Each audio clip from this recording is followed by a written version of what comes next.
Train में सफ़र करना कौन से मुसाफिर को कठिनाई होती है? ट्रेन में सफ़र करते हो आप, तो ट्रेन में सफ़र करते समय कौन से मुसाफिर को सबसे ज़्यादा कठिनाई होती है? देखो, टिकट नहीं है उसको तो कठिनाई है। बगैर टिकट तो यात्रा करनी नहीं चाहिए। हाँ, बगैर टिकट की यात्रा कभी नहीं करनी चाहिए। टिकट आपके पास होनी चाहिए।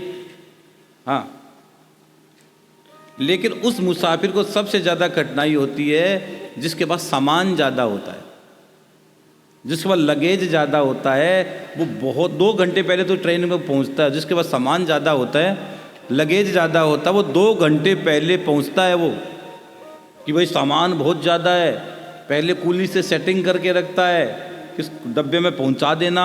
फिर जाते हल्ला मचाता है कि ये सीट मेरी, ये सीट मेरी है, यहाँ मैं रखूँगा, तेरे को नहीं रखने दूंगा। वहाँ और तांडव होता है। हाँ, ये मेरा, ये मेरा, ये झमेला 2 घंटे तक झमेला चलता है। आज मैं सुबह विचार कर रहा था कि देखो, एक आदमी जब स्टेशन पर जाता है, इंतज़ार करता है और उनका सीट बर्थ नंबर मिलता है और सीट पर बैठता है, तो क्या बोलता है? वो लाओ, चद्दर लाओ, तकिया लाओ, ये मेरी सीट है। वो भैया अब खड़ा हो, मैं नहीं बैठने दूंगा। वो भैया तो इधर बैठो, इधर, ये सीट मेरी है। कितना होता है। और जब वो आदमी उतरते समय सीट से उसको मोह नहीं होता है।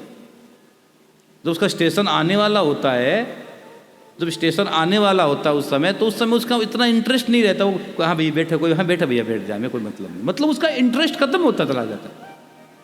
आप देखो कि अनुभव करो, कई बार ये होता है, आप जिस होटल में रहते हो, जिस होटल के कमरे में रहते हो, जितने दिन हम रहते हो उतने बोले भैया इसके सफाई कर, चद्दर चेंज कर, बेड चेंज कर। वो जिस दिन आपको जाना हो, जिस दिन अगर आपको 9 बजे जाना हो, 10 बजे जाना हो, 11 बजे जाना हो, उस दिन आप उसको हेल्पर, होटल वाले को नहीं कहोगे यार नहीं, आपने को क्या है, हो जाएगा।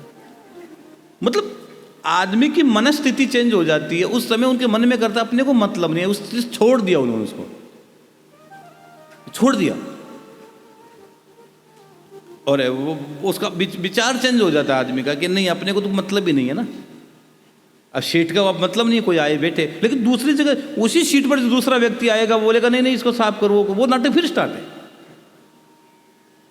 तो जब तक भैया जीते हैं ना, जब तक जीते हैं, यानी कि उस मुसाफिर को सबसे ज़्यादा कठिनाई होती है जिसके पास सामान ज़्यादा होता है। जिसके पास सामान ज़्यादा होता है, ध्यान रखना, वो व्यक्ति बैठते ही पूछेगा तुम कहाँ जाओगे बाजू वाले से।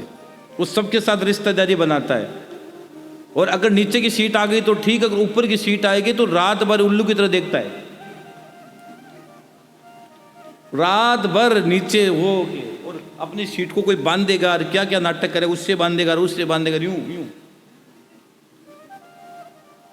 और देखो, अगर देखेंगे ना उसको कि क्या कर रहा है, आंखें टमटमाई रही होती उसकी, सोता नहीं वो, क्यों? माल है,